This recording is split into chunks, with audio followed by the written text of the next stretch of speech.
Of a teenager killed in a car crash earlier this week is speaking for the first time. 15-year-old Deshaun Moore died Tuesday after the probation van he was riding in was hit by a pickup truck. Lindsay Pena joins us with how family and friends are coping with their loss. Lindsay. David, this has obviously been a very difficult last few days for those who knew Deshaun Moore. Along with the grief are questions about exactly what happened the day of the crash. Family and friends remember 15-year-old Deshaun Moore as a kind and compassionate young man who always seemed to have a smile on his face. He knew what to do to make you happy. He would always make you feel like you were somebody in life. His bedroom was full of people today, reminiscing on the times they shared.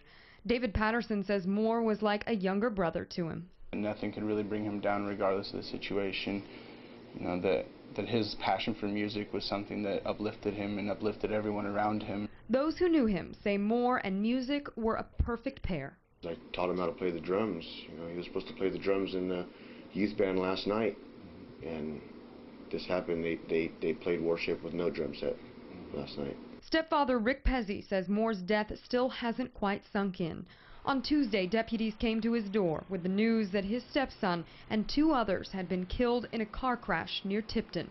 Moore was riding with 9 others in a Tulare County probation van, returning from performing community service when it was hit by a truck.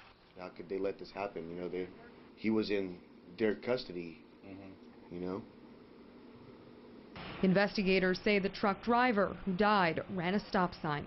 The CHP says the only people wearing their seatbelts in the van were the driver and Ingrid Coronel, who died. Moore's family and their attorney want to know why he wasn't wearing his. They say there's many unanswered questions about whether Moore's death could have been prevented. There was some indication that the driver of the van might not have been licensed to drive that specific type of van, and if that were the case, why was that allowed? Moore's family say they also want to know why their son was taken roughly 40 miles away from his hometown in Porterville to do his community service. They say they'd like to see changes in the system made so parents have options about where their kids go. David and Carolyn, back to you. All right, Lindsay, thank you. A memorial for Deshaun Moore will be held this Saturday at the New Life Center in Porterville. That starts at 10 a.m.